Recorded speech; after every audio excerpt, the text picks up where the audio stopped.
70th BPSC काफी ज्यादा आप सुन रहे होंगे, सुर्खियों में है।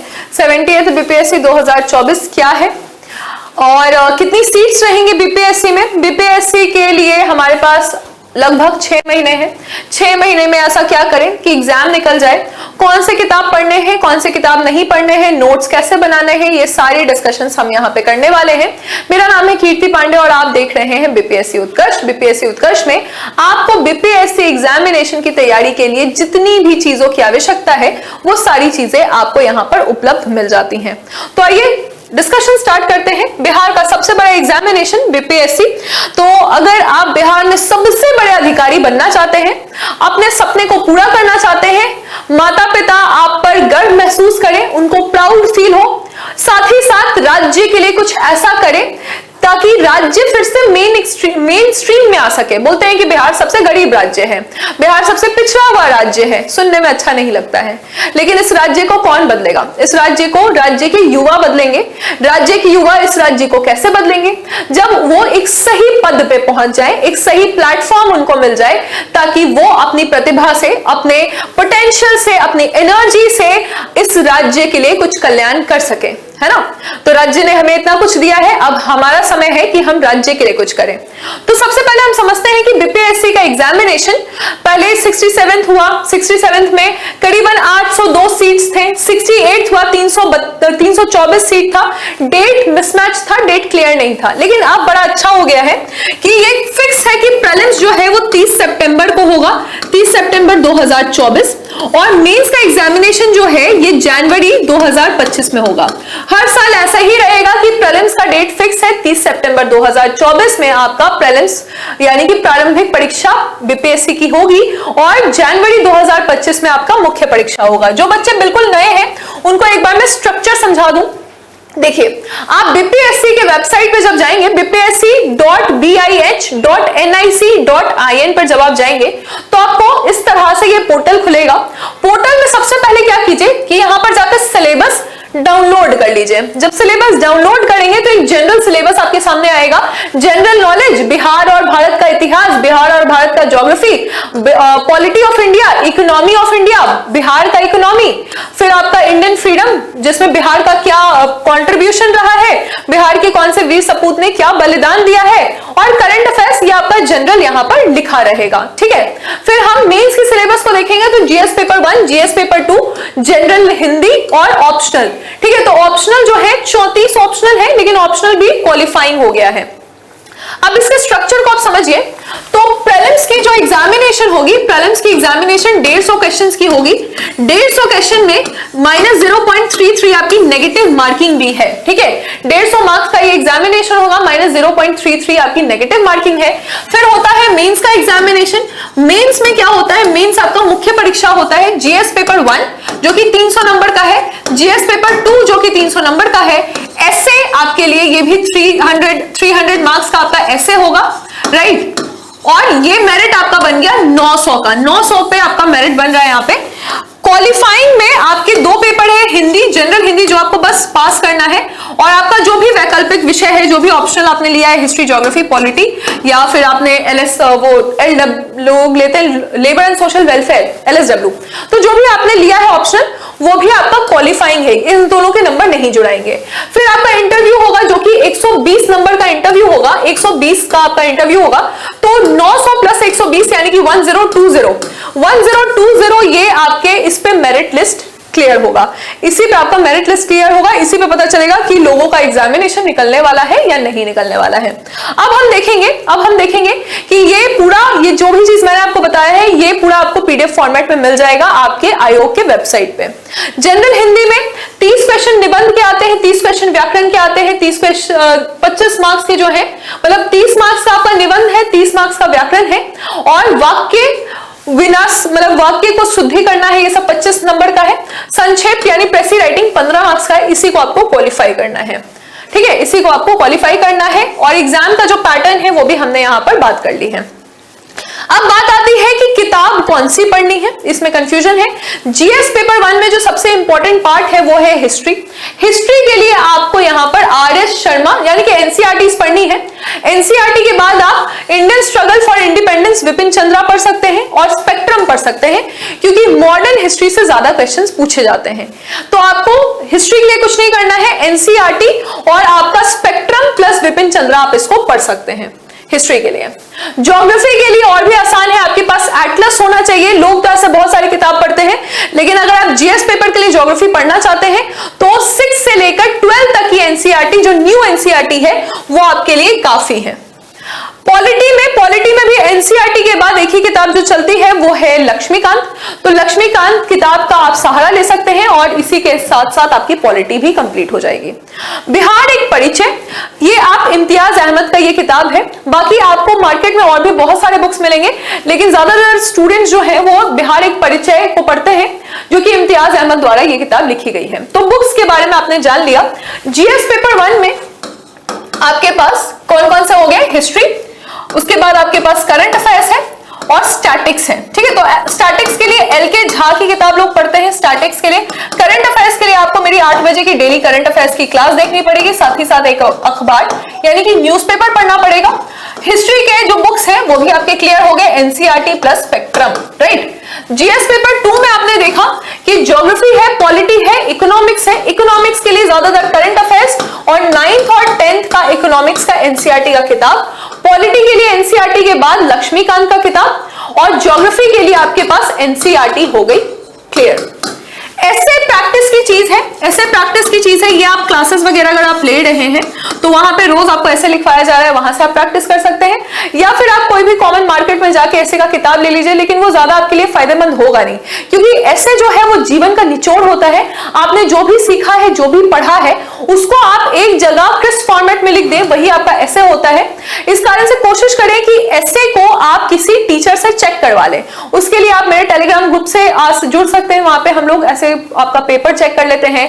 उत्कर्ष, बीपीएससी उत्कर्ष से आप जुड़ सकते हैं, यहाँ पे भी आपके ऐसे के पर ध्यान ज्यादा दिया जाता है, क्योंकि ये अब मार्क्स गेनिंग हो गया है, गेम चेंजर हो गया है। ऑप्शनल की तैयारी, आपने जो भी ग्रेजुएशन में सब्जेक्ट लिया होगा या जो भी सब्जेक्ट आपको लगता है कि आप पढ़ सकते हैं, मन लगता है पढ़ने में, एग्जाम हो तो पास कर सकते हैं, आप उसको ऑप्शनल चुन लें।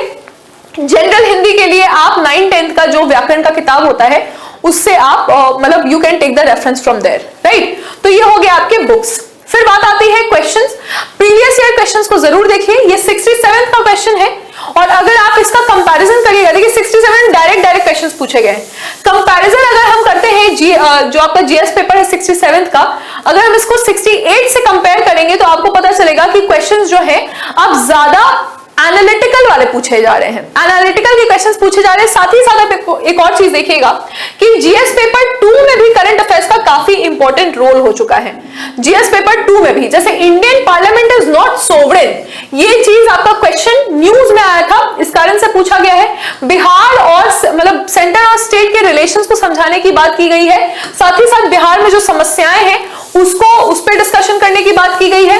National unity, regional political parties के बारे में यहां पर विस्तृत से जानकारी देने की बात की गई है। जुडिशियल एक्टिविज्म न्यूज में रहा है, यानी कि सिर्फ जीएस पेपर 1 नहीं, जब जीएस पेपर 2 को भी आप देखिएगा, जैसे यहाँ पे जीविका पोर्टल, नीति आयोग का हेल्थ इंडेक्स 2021 का ये सवाल है, राइट। ये सारे क्वेश्चंस आपसे पूछे गए हैं, जहां से ये पता चल रहा है nano technology, flood prone Bihar, technologies of curse for environment pollution, ठीक है। तो ये सारे सवाल से ये समझ में आता है कि सवाल सिर्फ स्टैटिक नहीं रह गए हैं, सिलेबस जो है वो डायनामिक है। सिलेबस के साथ साथ करंट अफेयर्स को भी जोड़कर पढ़ना आवश्यक है ना। तो हमने यहाँ पे काफी कम समय में जाना, बिना आपका कोई भी टाइम वेस्ट किए हुए, कि बीपीएससी का एग्जामिनेशन पैटर्न क्या है, कौन सा किताब पढ़ना है। अब बात ये कर लेते हैं, जब ये सारी बातें हमने कर ली, कि 6 महीने में प्लान क्या होना चाहिए। आपके सामने अप्रैल, मई, जून है, जुलाई, अगस्त, सितंबर है, ठीक है। अब ये जो 3 महीने हैं, इसमें आपको मुख्य परीक्षा की ज्यादा तैयारी करनी है, मेंस की ज्यादा तैयारी करनी है। प्रीलिम्स जो है वो आपके फैक्चुअल डिटेल्स वाला हो गया, तो प्रीलिम्स पे जैसे अगर आप 10 घंटे पढ़ रहे हैं तो आप 8 घंटे अपने मेंस की तैयारी को दीजिए और 2 घंटे आप अपनी प्री की तैयारी को दीजिए। जितनी भी चीजें आप पढ़ते हैं कोशिश करिए कि इसका एक मॉक टेस्ट बना लीजिए। आप हिस्ट्री पढ़ लिए, आपको लगता है कि आपका हिस्ट्री कंप्लीट हो गया है, तो हिस्ट्री आपने पढ़ लिया, उसका एक आंसर राइटिंग लिख लीजिए। कुछ भी हो सकता है आपके सिलेबस के अनुरूप। इसके लिए आपके पास सिलेबस होना चाहिए, प्रीवियस ईयर क्वेश्चन होना चाहिए।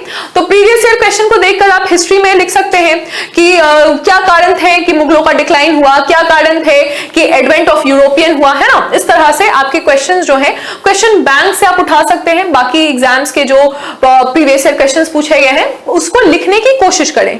जो भी आप उसमें कंटेंट डालेंगे वो आपके बाकी उसी चीज से रिलेटेड बाकी क्वेश्चंस के लिए भी एक फोल्डर पॉइंट का काम करेगा। तो अप्रैल में, जून में आप यही करिए कि जैसे जैसे आपने अब एक एक सब्जेक्ट कंप्लीट किया है आप उस सब्जेक्ट्स के क्वेश्चंस को लिखिए। 8 घंटे की पढ़ाई, अगर आप 10 घंटे पढ़ रहे हैं तो 8 घंटे की पढ़ाई आप मुख्य परीक्षा को दीजिए। 2 घंटे प्रीलिम्स के लिए आप क्वेश्चंस बना सकते हैं, मॉक टेस्ट का सहारा ले सकते हैं, या फिर आप कहीं टेस्ट सीरीज वगैरह बना रहे हैं तो वो भी आपके प्रीलिम्स के लिए इंपॉर्टेंट है। फिर आता है जुलाई, अगस्त, सितंबर। इस समय से अब आपके पास प्रीलिम्स और मेंस के लिए आप सेम टाइम दीजिए। यानी कि जब हम जुलाई की बात करते हैं तो प्रीलिम्स और मेंस के लिए आप सेम टाइम दे सकते हैं। अगस्त के समय भी आप प्रीलिम्स और मेंस में सेम टाइम दें। सितंबर में आपके पास 30 दिन है, इस समय आपको सिर्फ प्रीलिम्स की ही पढ़ाई करनी है, ठीक है, प्रीलिम्स की ही पढ़ाई करनी है। जो आप मुख्य परीक्षा पढ़ रहे हैं ऐसा नहीं है कि वो सिर्फ मुख्य परीक्षा के लिए है, वो आपके प्री में भी आपको मदद करेगा, वो आपके प्री में भी आपको मदद करेगा, राइट। तो जैसे स्ट्रैटेजी मैंने पहले भी आपको डिफाइन किया था, आपको क्या करना है कि अप्रैल के महीने में और मई के महीने में कोशिश करें कि अप्रैल मई में आपका हिस्ट्री जो कि जीएस पेपर 1 का पार्ट है और पॉलिटी जो कि जीएस पेपर 2 का पार्ट है ये कंप्लीट हो जाए। मई और जून में आप क्या करिए कि आपको ज्योग्राफी, इकोनॉमिक्स, ठीक है, दोनों रिलेटेबल सब्जेक्ट है, करंट अफेयर से इनका ताल्लुक है, और ज्योग्राफी और इकोनॉमिक्स पर ज्यादा ध्यान देना है, ठीक है। फिर आप क्या करिए कि मई, जून, जुलाई में अगर आपको लगता है कि आप साइंस स्टूडेंट नहीं है, साइंस पे ज्यादा फोकस करना है, तो आप साइंस एंड टेक पर, साइंस एंड टेक जो कि जीएस पेपर 2 का पार्ट है, science and tech GS paper 2 का पार्ट है, इस पे आपको फोकस करना है। अगस्त के महीने में आप मॉक टेस्ट लगाना शुरू कर दीजिए और अगस्त के महीने में आप एक काम करें कि जो भी चीजें आपने पढ़ी है उसको एक दूसरे से रिलेट करें। जैसे आपको लगातार साथ जब भी आप तैयारी शुरू करते हैं उस दिन से आप न्यूज़पेपर लगाइए, न्यूज़पेपर पढ़िए। रोज आपको करंट अफेयर्स की क्लासेस देखनी है, 1 घंटे करंट अफेयर्स देखना है, 1 घंटे आप अपना न्यूज़पेपर जो आप पढ़ रहे हैं उसको पढ़ना है। साथ ही साथ महीने वाइज आपका सब्जेक्ट डिवाइडेड है, सब्जेक्ट को आप पढ़िए। अब अगस्त में आप कोशिश करें कि जो भी आपके अंडरस्टैंडिंग डेवलप किए हैं आप उसको रिलेट करने की कोशिश कीजिए। रिलेट कैसे करेंगे? प्रीवियस ईयर क्वेश्चंस को हम उठा के देखते रहेंगे और देखेंगे कि क्या हम उतने जो भी क्वेश्चंस पूछे गए हैं उसमें कुछ भी लिखने की केपेबल है कि नहीं। ये केपेबिलिटी तभी चेक होगी जब आप शुरुआत से कुछ ना कुछ आंसर्स लिखते जाएंगे, ठीक है। शुरुआत से जो आंसर्स आप लिखते जाएंगे, हमारे बैचेस में, हमारे क्लासेस में ये बताया जाता है कि किस तरह से आपको फर्स्ट डे से आंसर राइटिंग स्टार्ट करनी है। फिर आता है सितंबर का महीना। सितंबर के महीने में आप मेंस को छोड़ दें, सिर्फ आप मॉक टेस्ट दीजिए, यानी कि प्रीलिम्स की तैयारी कीजिए। मुख्य परीक्षा के साथ साथ आप इतने केपेबल हो जाएंगे कि आप जो है वो प्रारंभिक जो आपका प्रीलिम्स है उसकी तैयारी कर पाए। इन सभी के बीच एक चीज ध्यान रखिएगा कि एक मैगजीन या एक किताब, जैसे इम्तियाज अहमद का किताब है या और भी बाकी बुक्स हैं बिहार स्पेशल के लिए, आप ले सकते हैं और रोज उसके 2-3 पन्ने पढ़ने की कोशिश करें। अगर आपने बिहार स्पेशल कभी नहीं पढ़ा है तो उसको सुबह में पढ़ें, क्योंकि इसमें फैक्चुअल चीजें काफी सारी हैं तो आपको याद करना होगा। अगर आपको लगता है कि हमने पढ़ा है तो कोई भी ऐसा प्लेजर टाइम आपको मिलता है शाम का समय, तो आप बिहार स्पेशल के रोज टारगेट रखिए कि आज मेरे को 10 पेज पढ़ जाने हैं इसके, है ना। इस तरह से आप 6 महीने में अपने सिलेबस को कंप्लीट कर सकते हैं। न्यूज़पेपर का सहारा मत छोड़िएगा, न्यूज़पेपर आपको रोज पढ़ना है, आज ही से शुरू करना है। एनसीईआरटीज यही आपको बेस प्रोवाइड करेंगे, एनसीईआरटी भी आपको पढ़ना अनिवार्य है और तभी आप बीपीएससी में एक सीट को सुनिश्चित कर सकते हैं। अगर आपको लगता है कि कम समय है, 6 महीने का समय कम है और इसमें इतना सारा कुछ, यानी कि न्यूज़पेपर पढ़ना है, उसका एनालिसिस करना है, एनसीईआरटी पढ़ना है, एनसीईआरटी के नोट्स बनाने हैं, साथ ही साथ स्ट्रक्चर नोट्स बनाने हैं, मॉक टेस्ट देना है, ये कैसे होगा? तो इसके लिए हमने एक कोर्स प्लानर बनाया है। ये कोर्स प्लानर आप इसमें इनरोल कर सकते हैं, जैसे कि चाणक्य 4.0 बैच जो कि प्रीलिम्स और मेंस दोनों के लिए है। इस बैच में आप आ सकते हैं। इस बैच में आपको प्रीलिम्स और मेंस दोनों की तैयारी साथ में करवाई जाएगी। या फिर चाणक्य 2.0 बैच। चाणक्य 4.0 जो है, मैं आपको इसके कॉस्ट प्राइस भी बता देती हूं, ये 3500 का है। चाणक्य 2.0 जो है वो सिर्फ प्रीलिम्स के लिए है, ठीक है, तो वो 1500 का है। एनसीईआरटी बैच 1000 का है और आपका टेस्ट सीरीज 300 का है।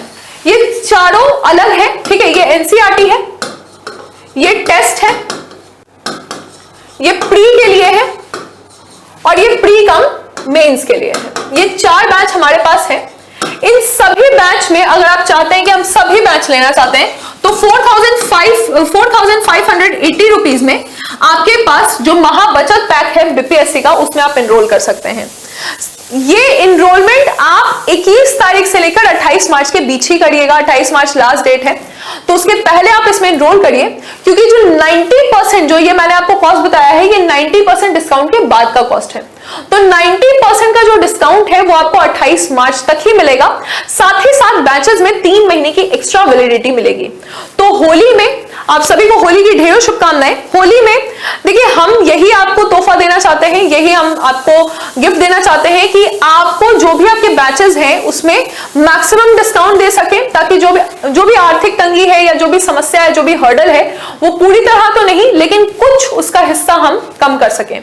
बीपीएससी की तैयारी के लिए एनसीईआरटी वेरी इंपॉर्टेंट, न्यूज़पेपर बहुत जरूरी है, साथ ही साथ स्ट्रक्चर्ड नोट्स और आपके मॉक टेस्ट, ये जरूरी चीजें हैं। ये सभी चीजें आपके बैचेस में उपलब्ध हैं। अगर आपको लगता है कि कम समय में ज्यादा हमें पढ़ना है और किसी भी तरह से इस अटेम्प्ट को क्वालिफाई करना है, तो आप बैच में आए। लास्ट में एक बात कर लेते हैं सीट्स को लेकर। देखिए, सीट्स को लेकर बहुत सारे हवाएं अभी उड़ेंगी, इलेक्शन का समय है। आपको एक ही सीट चाहिए, आपको एक सीट के लिए मेहनत करना है, लेकिन यह अनुमानित है कि इस बार 1000 से ऊपर सीट्स आएंगे, क्योंकि बीईओ जो इतने सारे टीचर्स की बहाली हुई है, तो एजुकेशन ऑफिसर भी यहाँ पर उनको बहाल करना जरूरी है। तो बीईओ जो है वो काफी सारे चुने जाएंगे। इस कारण से माना जा रहा है कि इस बार 1000 से ज्यादा सीट्स आने की मतलब this is the most probable कि 1000 से ज्यादा सीट्स आएंगे। तो आप उसके लिए बहुत सारी मेहनत करिए और बीपीएससी में अपनी सीट को सुनिश्चित करिए। Thank you.